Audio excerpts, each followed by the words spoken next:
ಇವತ್ತು 4.5 ವರ್ಷದ ಒಂದು ಮಗು, ಆ ಮಗುವಿನ ಮೇಲೆ ಆಕೆಯನ್ನು ಎತ್ತಿಕೊಂಡು ಹೋಗಿ ನಿರ್ಜನ ಪ್ರದೇಶದಲ್ಲಿ ಅತ್ಯಾಚಾರ ಮಾಡೋ ಪ್ರಯತ್ನ ಮಾಡಿ ಹತ್ಯೆ ಆಗಿರುವಂಥದ್ದು ನಾಗರಿಕ ಸಮಾಜ ತಲೆ ತಗ್ಗಿಸುವಂತಾಗಿದೆ. It is a very big shock. ನನಗೂ ಭಾಳ ಅಸ್ವಸ್ಥತೆ ಉಂಟಾಯಿತು. ಯಾಕಂದರೆ ನಾನು ಮೊನ್ನೆ ಲಕ್ನೋದಿಂದ ಆಯಾ ಬೆಂಗಳೂರು ಬರ್ತಿರ್ಬೇಕಾದ್ರೆ ನನ್ನ ಮಗಳು 3 ವರ್ಷ, ಅವಳು ನನ್ನ ಜೊತೆಗೆ ಆಟ ಆಡ್ತಾಯಿದ್ಲು. ಆವಾಗ ನಮ್ಗೆ ಅರ್ಜೆಂಟಾಗಿ ವಾಪಸ್ ಬರೋದಿತ್ತು, ಬೇಗ ಬಿಟ್ಟು ಬರಲಿಕ್ಕಾಗಲಿಲ್ಲ. ಈ ರೀತಿಯ ಒಂದು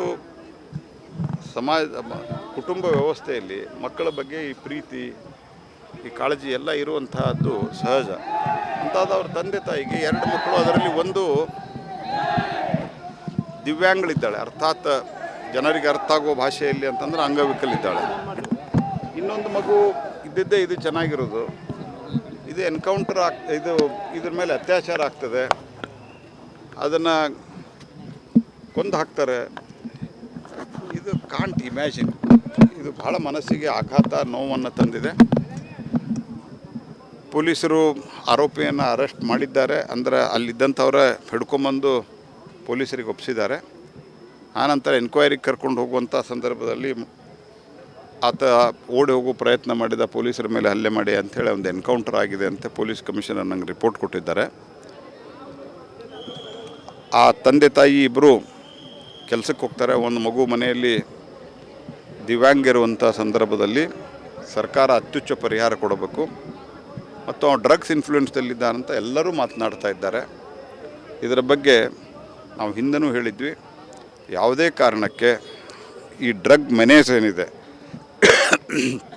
ವಿಪರೀತ ಹಾವಳಿಯಾಗಿದೆ. ಭಾಳ ಕಡೆ ಇದು ಸಮಸ್ಯೆ ಇದೆ. ಕರ್ನಾಟಕ ರಾಜ್ಯಾದ್ಯಂತದೇ, ಹುಬ್ಬಳ್ಳಿ ಧಾರವಾಡದಲ್ಲಿಯೂ ಇದೆ. ಇದನ್ನು ಕಟ್ಟುನಿಟ್ಟಿನ ಕ್ರಮ ತೆಗೆದುಕೊಳ್ರಿ, ಒಂದು ಡ್ರೈವ್ ತೆಗೆದುಕೊಳ್ರಿ. ಯಾವುದೇ ರೀತಿಯಾದಂಥ ಇದರಲ್ಲಿ ಕನ್ಸೆಷನ್ ಕೊಡುವಂಥದ್ದು ಆಗಬಾರ್ದು, ಇನ್ಫ್ಲೂಯೆನ್ಸಿಗೆ ಬೀಳಬಾರ್ದು. ಭಾಳ ಕಟ್ಟುನಿಟ್ಟಿನ ಕ್ರಮ ತೆಗೆದುಕೊಳ್ಬೇಕು. ಮತ್ತು ಯಾವುದೇ ಸಣ್ಣ ಪುಟ್ಟ ಅಪರಾಧ ಆದಾಗೂ ಪೊಲೀಸರು ಮುಂಜಾಗ್ರತೆ ಕ್ರಮ ತೆಗೆದುಕೊಂಡು ಕಟ್ಟುನಿಟ್ಟಾಗಿ ವರ್ತಿಸಿದರೆ ಅಪರಾಧಿಗಳಿಗೆ ಭಯ ಇರ್ತದೆ ಅನ್ನೋ ಸಲಹೆಯನ್ನು ನಾನು ಕೊಟ್ಟಿದ್ದೆ. ನಾನು ಹೇಳೋದು, ಸರ್ಕಾರದ ಇಮ್ಮಿಡಿಯೇಟಾಗಿ ಆ ರೀತಿ ನನ್ನ ಜವಾಬ್ದಾರಿ ಜಾಗದಲ್ಲಿದ್ದು ನಾನು ಇಷ್ಟೇ ಹೇಳೋದು, ಡ್ರಗ್ಸ್ ಏನು ನಡೀತಾ ಇದೆ ಮೆನೇಸು, ಅದರಲ್ಲಿ ಸರ್ಕಾರದ ವೈಫಲ್ಯ ಇದೆ. ಆದರೆ ಈ ಘಟನೆಯಲ್ಲಿ ಸರ್ಕಾರದ ವೈಫಲ್ಯ ಅನ್ನೋದಕ್ಕಿಂತ ಡ್ರಗ್ ಮೆನೇಸ್ ಕಮ್ಮಿ ಮಾಡಿದರೆ ಈ ಥರದ ಘಟನೆಗಳು, ಇದು ಡ್ರಗ್ ಕಾರಣದಿಂದ ಆಗಿದೆ. ಇದು ನನ್ನ ಹತ್ತಿರ as on date scientific evidence ಇಲ್ಲ. ಹೇಳೋರು ಎಲ್ಲರೂ ಹೇಳ್ತಾ ಇದ್ದಾರೆ.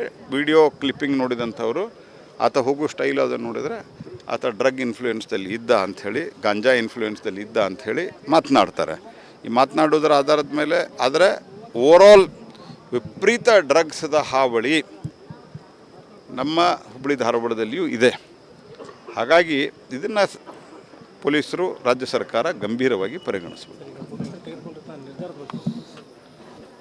ಪೊಲೀಸರು ಕೈಗೊಂಡಿರುವಂಥ ನಿರ್ಧಾರ ಅಂದರೆ ಏನು ಅಲ್ಲ ನೋಡಿ, ಮೊದಲಿದ್ದಾಗಿ ಆತ ಓಡಿ ಹೋಗ್ಲಿಕ್ಕೆ ಪ್ರಯತ್ನ ಮಾಡಿದ್ದಾನೆ ಅಂತೇನು ಹೇಳಿದ್ದಾರೆ. ಇಷ್ಟೆಲ್ಲ ಅಪರಾಧ ಮಾಡಿದ ನಂತರ ಕನಿಷ್ಠ ಪಕ್ಷ ಕಾನೂನಿನ ಒಂದು ವ್ಯವಸ್ಥೆಗೆ ತಲೆಬಾಗಿ ಆತ ನಡ್ಕೊಳ್ಬೇಕಾಗಿತ್ತು.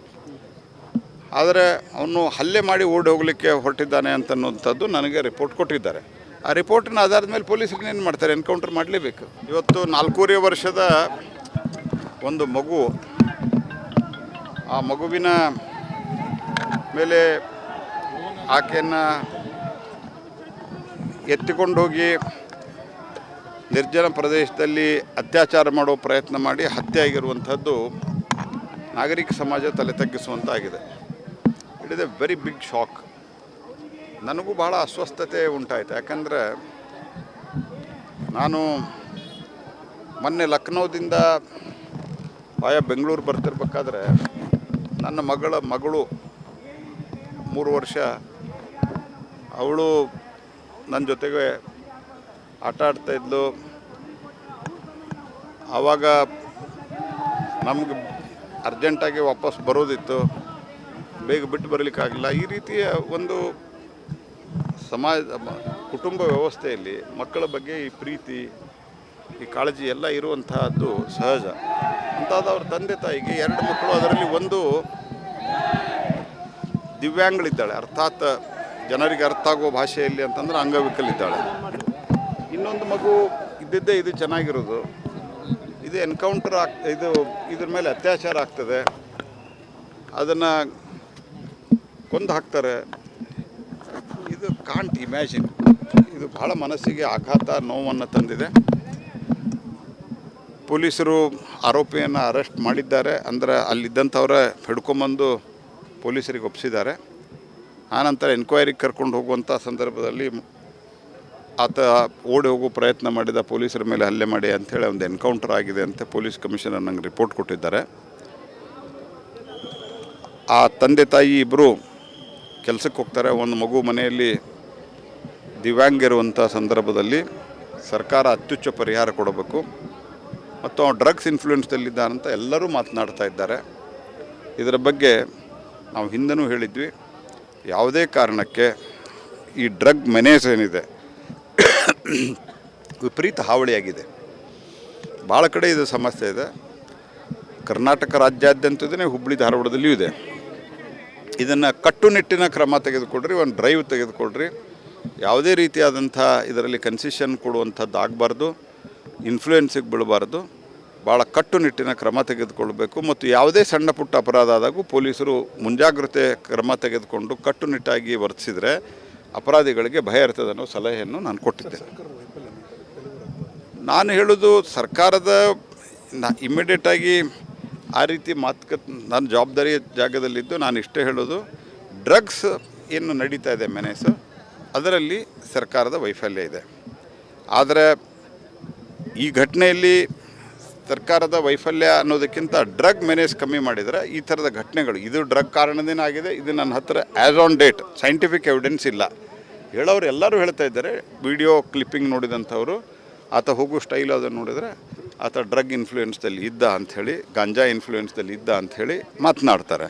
ಈ ಮಾತನಾಡೋದ್ರ ಆಧಾರದ ಮೇಲೆ, ಆದರೆ ಓವರಾಲ್ ವಿಪರೀತ ಡ್ರಗ್ಸ್ದ ಹಾವಳಿ ನಮ್ಮ ಹುಬ್ಬಳ್ಳಿ ಧಾರವಾಡದಲ್ಲಿಯೂ ಇದೆ. ಹಾಗಾಗಿ ಇದನ್ನು ಪೊಲೀಸರು, ರಾಜ್ಯ ಸರ್ಕಾರ ಗಂಭೀರವಾಗಿ ಪರಿಗಣಿಸಬೇಕು.